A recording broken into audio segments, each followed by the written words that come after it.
Bonjour tout le monde. J'espère que tout le monde va bien. Alors aujourd'hui, tiens, combien il fait d'aujourd'hui? J'ai pas regardé. Il fait 18. Non, il fait 8, 9 degrés. Premier jour de vraie pluie. Parce que début de printemps, saison des pluies ici. Et ça flotte. Ça flotte, ça flotte.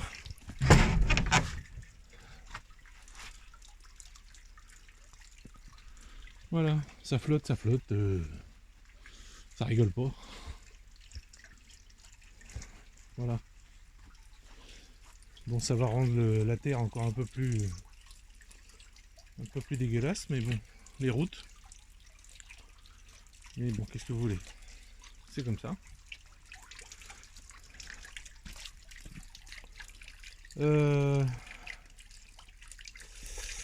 Alors, je voulais faire cette vidéo ce matin parce que j'ai vu un sujet sur un média français que je veux pas même pas citer parce que je suis tellement con. En fait, leur sujet, c'était de dire... Alors, j'ai pas vu le média français en réalité, j'ai vu l'extrait YouTube de ça, de cette partie. Alors, qu'est-ce qu'on vous dit? Qu'est-ce qu'on vous dit dans ces médias de grand chemin, écoutés par beaucoup de monde, et beaucoup de personnes se font leurs idées sur la Russie en écoutant juste ces médias-là, toute la journée. Vous savez ce que j'en pense, et ce que vous en pensez aussi. Hein. Mais bon, bref. Donc, qu'est-ce qu'ils disent ces braves gens? Ils disent, tout simplement, que la Russie a expulsé la France d'Afrique. Alors ils parlent de Wagner,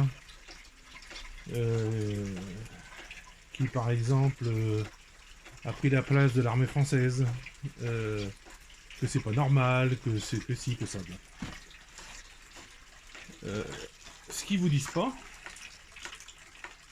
et ça ils vous diront jamais, ce qu'ils ne vous disent pas, c'est que... Tiens, oui, j'ai un grand coffre qui était dans ma cave qui est arrivé là. Je vais pouvoir y mettre un tas de trucs.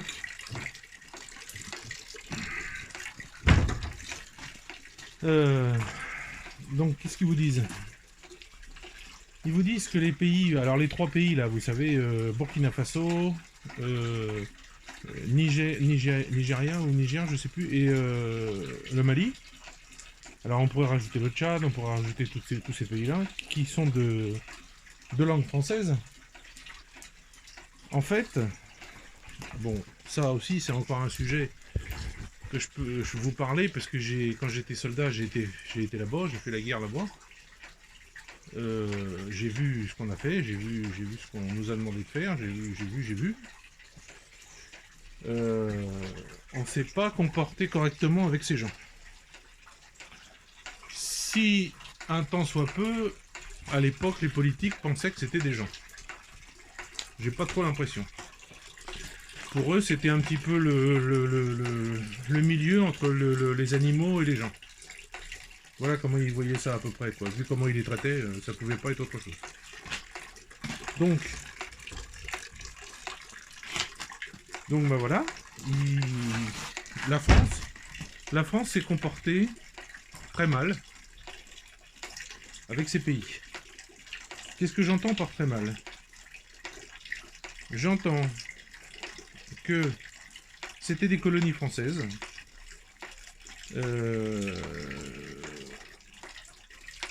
On avait la main mise sur tout, et il y a eu dans les années, ça a commencé dans les années après-guerre, 60, 70, 80, une sorte de vague qui demandait, ça a commencé avec l'Indochine, etc., qui demandait l'indépendance de tous ces pays. Voilà. Mais pourquoi ces pays voulaient l'indépendance?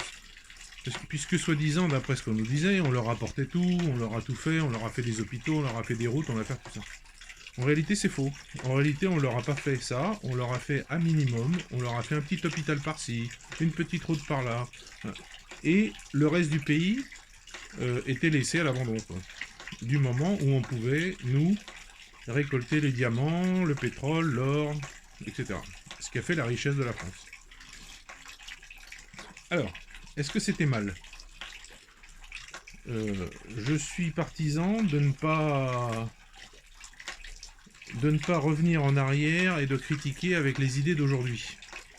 À l'époque, c'était pas mal. À l'époque, c'était comme ça. À l'époque, c'est comme ça qu'on faisait. À l'époque, c'était... Bon, voilà.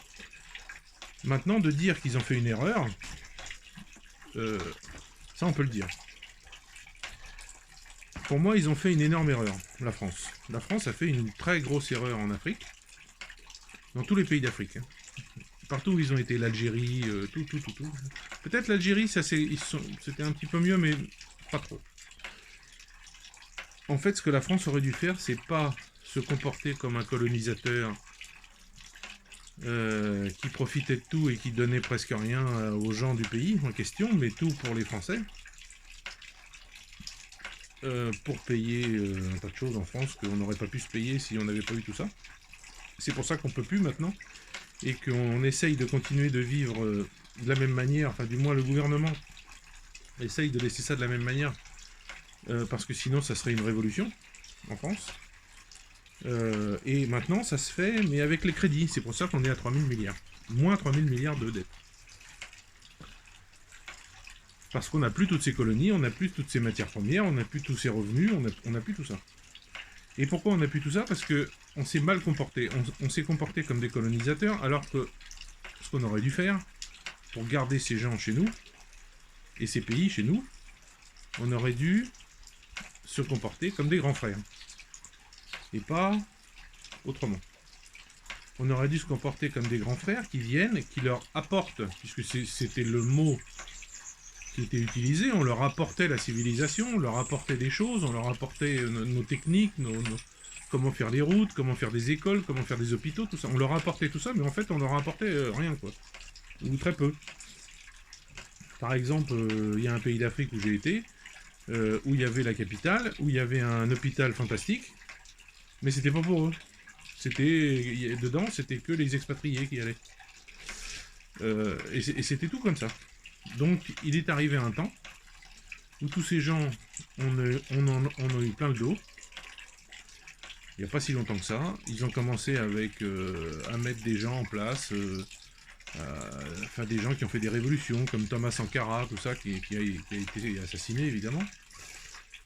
Mais là, c'est plus possible de les assassiner parce qu'ils sont plusieurs et ils se sont mis ensemble. Le Burkina Faso, le Nigeria, je sais jamais si c'est Niger ou Nigeria, je crois que c'est Nigeria, ou c'est Niger. Et puis, parce qu'il y a un qui est bien, l'autre qui est pas bien, l'autre dont le président est soumis complètement aux Occidentaux. Et le troisième, c'est le Mali. Donc c'est des pays qui ont beaucoup de ressources.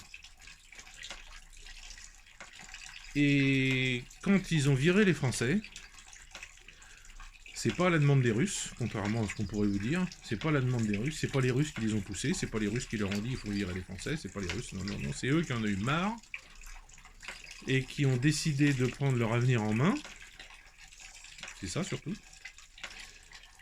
Et à ce moment-là, la Russie,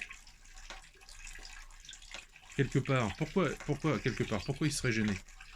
La France donne des armes à l'Ukraine pour tuer les soldats russes. Pourquoi la Russie serait gênée si la France se fait virer et il y a moyen de prendre la place? Évidemment qu'ils l'ont fait. C'est normal. Et puis quoi encore?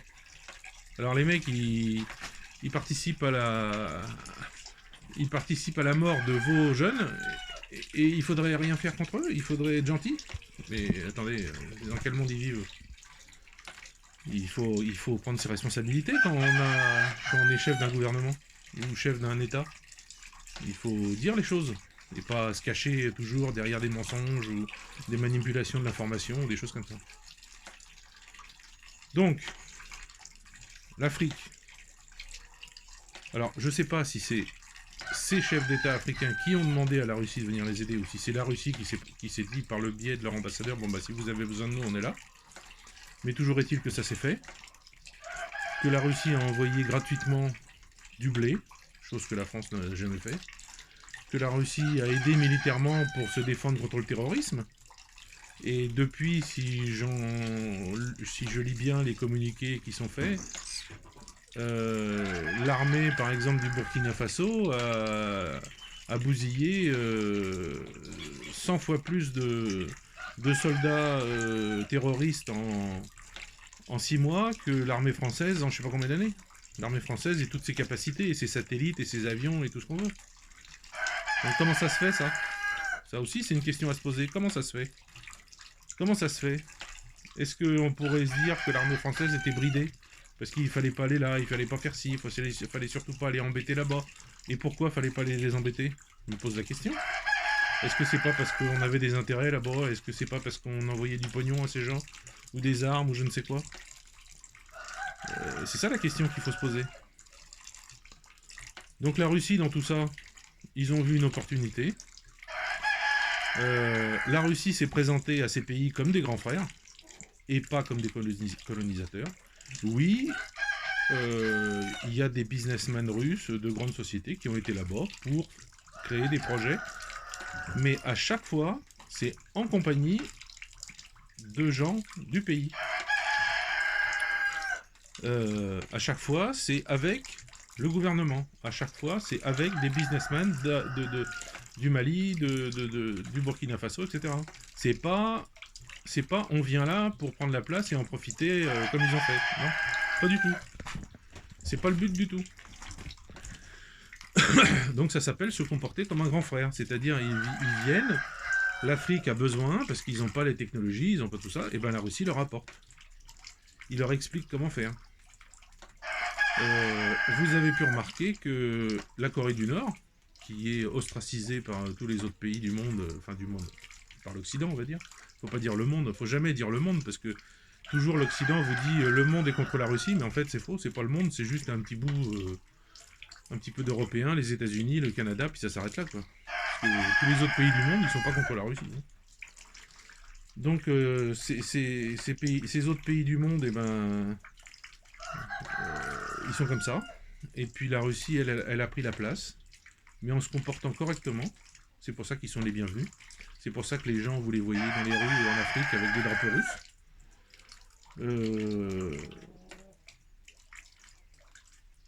Les Russes se comportent bien.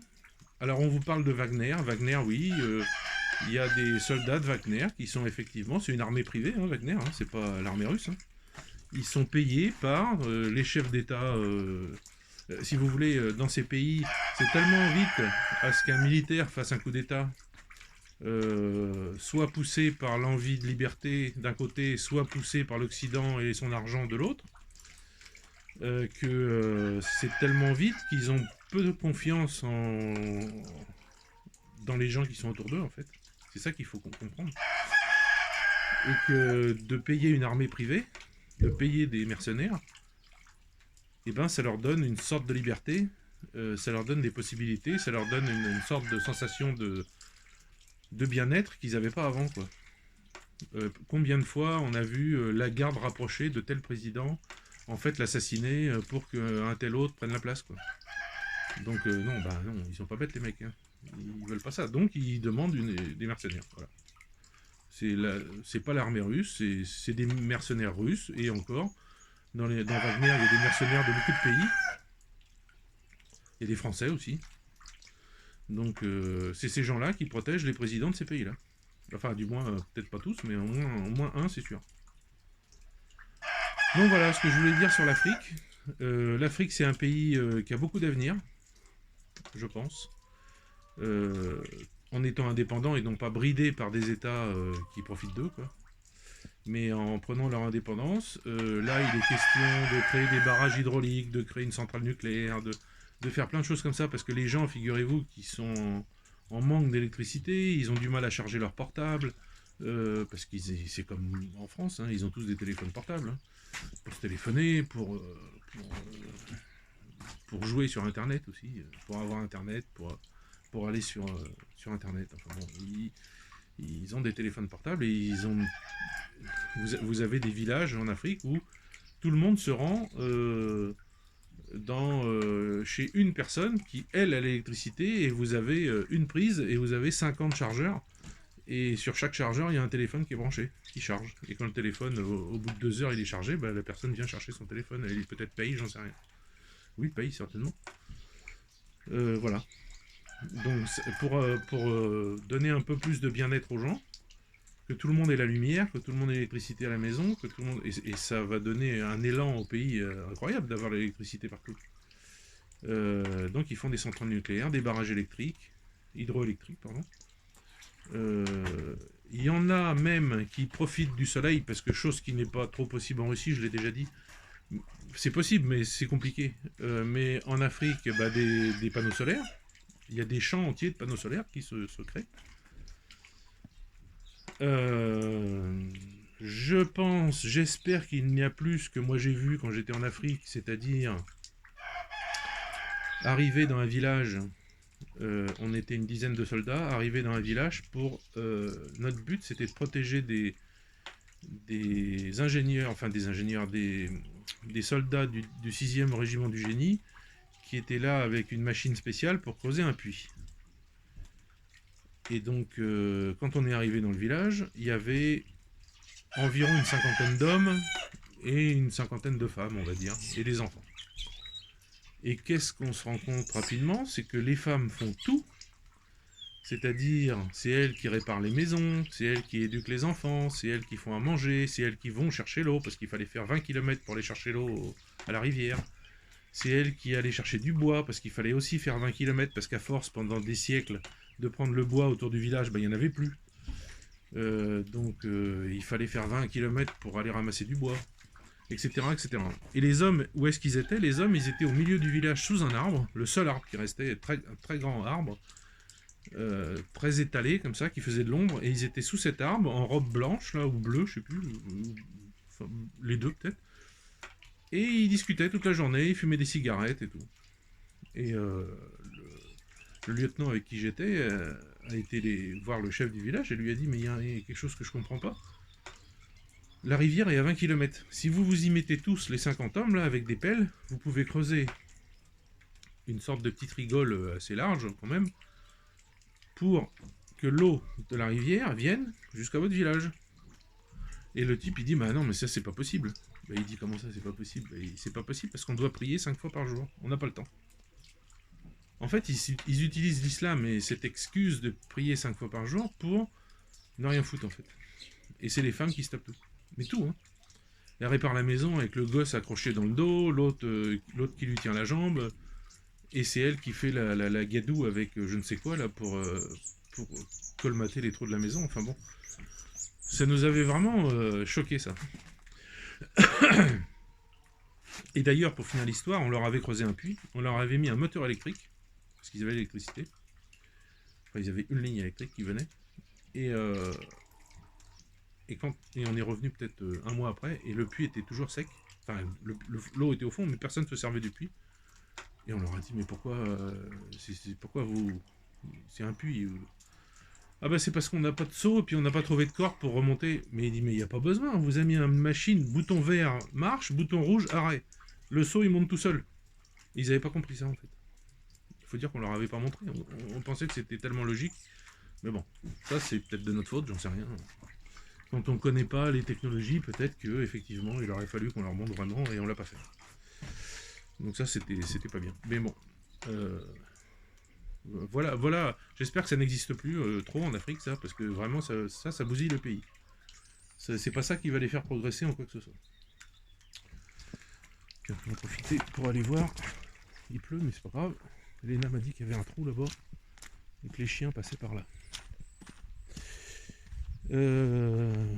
Donc vous voyez, l'Afrique, c'est un pays qui a beaucoup de potentiel, qui a beaucoup de réserves dans son sol, Alors évidemment, comprenez une chose, c'est que les pays d'Afrique qui prennent leur indépendance, les pays d'Afrique qui vont, par exemple, raffiner leur pétrole et qui vous vendre leur pétrole, bah vous, en France, va falloir payer tout ça plus cher, puis vous allez vous appauvrir de plus en plus. Et c'est la France qui n'a plus rien. C'est la France qui n'a plus de colonies, qui n'a plus que son pays où il n'y a rien dedans. Il y a du charbon dans le nord, voilà, et puis qu'est-ce qu'il y a d'autre? Vous allez voir qu'un de ces quatre, on va vous dire il va falloir, ils vont revenir sur les lois qu'ils ont faites pour que la France puisse aller chercher du pétrole ou du gaz de schiste alors que c'est interdit. Ça, un jour, c'est sûr que ça va arriver.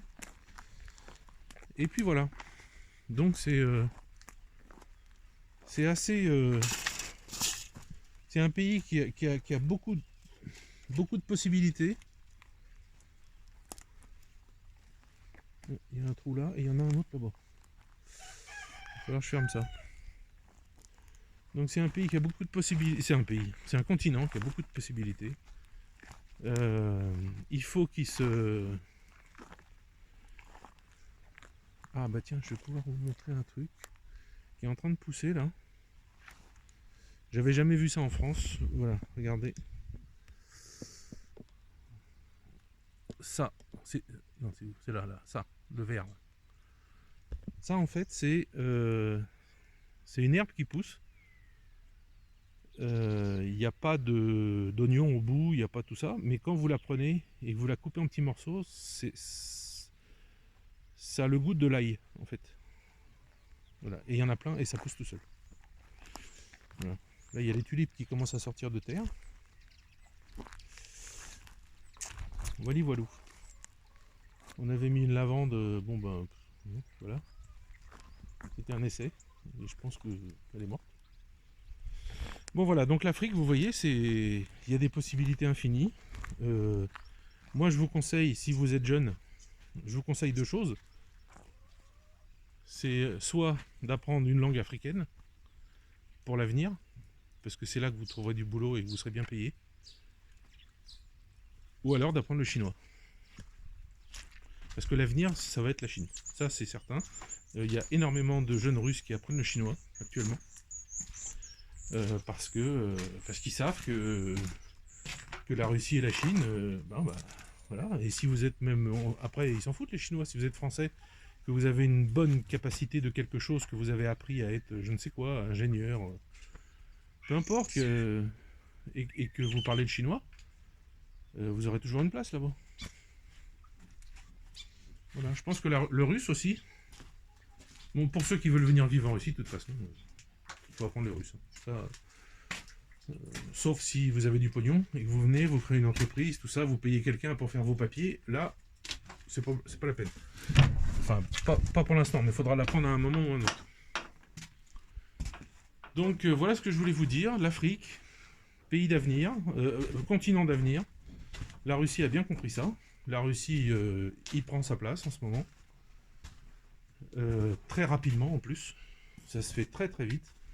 Les Français sont éjectés de partout.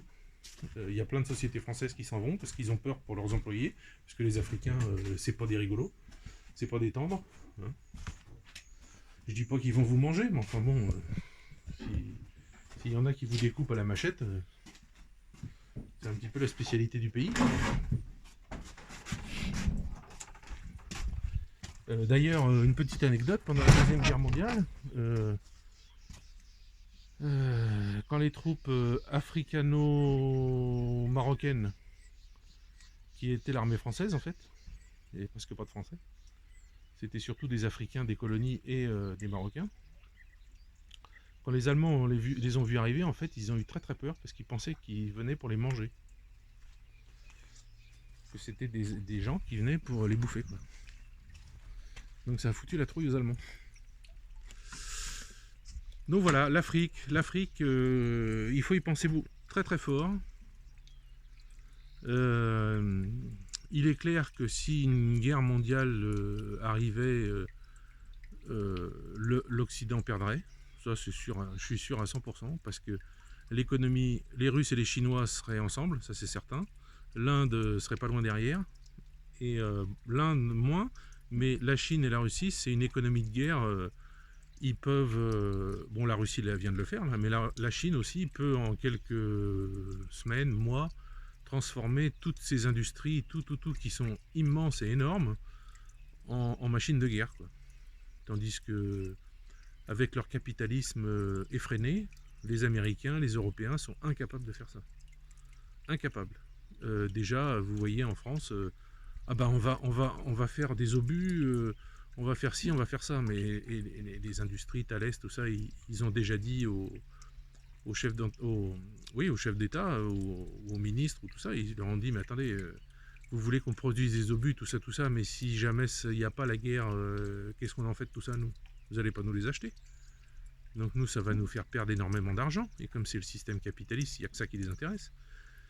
Tandis que l'avantage du système russe, c'est que les usines, toutes les usines d'armement, tout ça, ça appartient à l'État. Ça appartient pas à des gens. Alors oui, il y a des gens à leur tête, oui, il y a des gens qui ont un bon salaire, oui, il y a tout ça, mais les mecs, ils ont aucune décision sur on fait pas, on va faire ci, on va faire ça. Non, non, c'est le ministre qui dit maintenant, je veux des trucs comme ça. À vous de vous démerder, dans un mois, je veux ça. Et ils font ça. Ça va, mon petit chien? Ça va, moustache? Hein, c'est moustache? Petit moustache. J'ai testé ce matin, elle écoute. Pourtant, il n'y a pas longtemps qu'elle est là. Elle écoute ce que je dis. Quand je dis non, elle arrête. Ce matin, elle voulait mettre le nez dans la gamelle de lait que je venais de traire. J'ai dit non. Elle n'a pas fait. Très mignonne. On va la faire stériliser, je pense. Je sais pas quand, peut-être samedi. C'est pas sûr. Je sais pas. On n'a pas pris rendez-vous. Hein? Qu'est-ce que c'est que t'as sur ton œil? C'est quoi ce truc dégoûtant là? Hein? Qu'est-ce que c'est? Tu peux pas laver tes yeux un peu? Hein? Hein? Faut laver tes yeux, tu sais? Attends.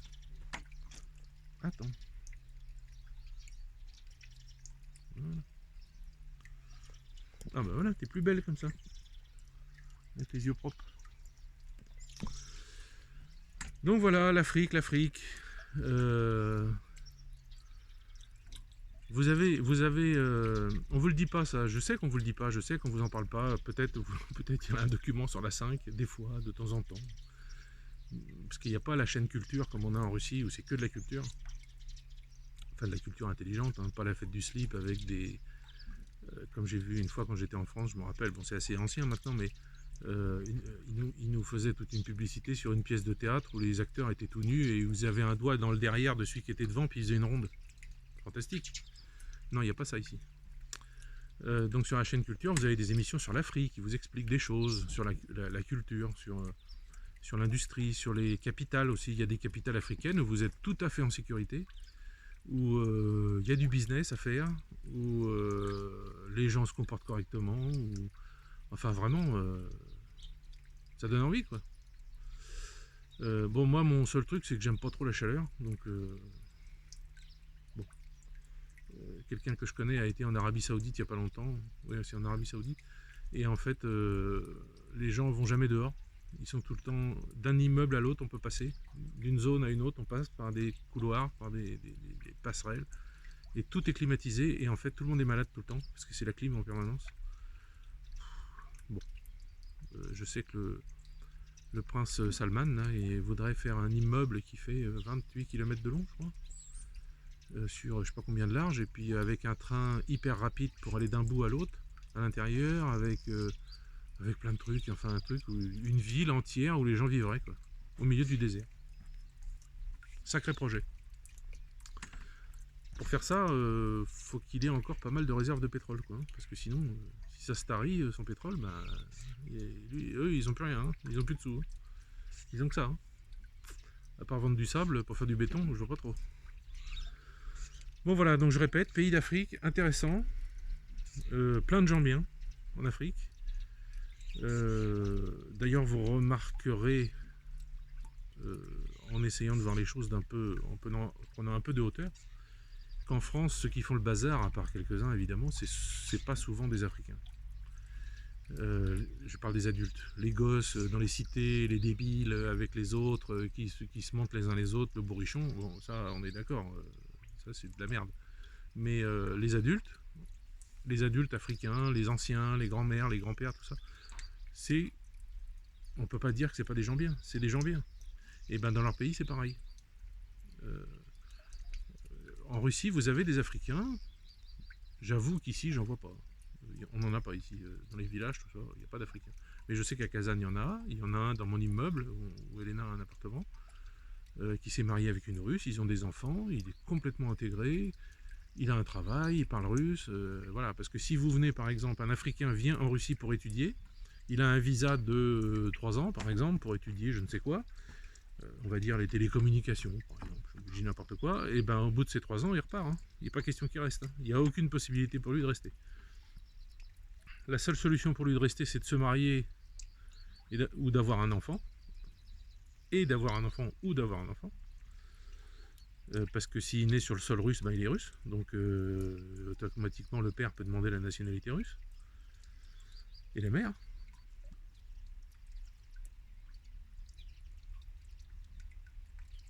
Qui c'est qui fait du bruit comme ça là-dedans? Ah, c'est les chats qui... Je sais pas ce qu'ils font.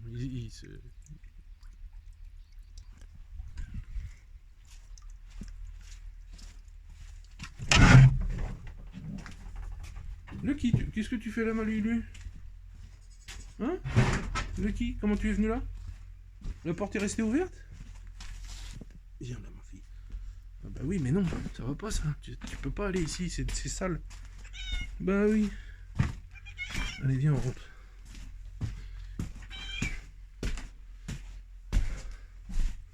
Ah bah oui, la porte est restée ouverte. Ça, c'est Dina, ça. Dina, elle a ouvert la porte. Allez, file. Bon, elle a eu son petit moment de promenade. Mais c'est pas possible. Bref. Vous avez compris.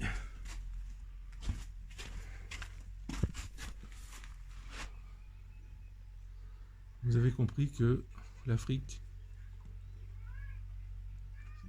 c'est intéressant et que les Russes ne sont pas ce qu'on vous dit et n'ont pas fait ce qu'on vous dit. Les Russes ont pris la place comme toute personne prendrait la place si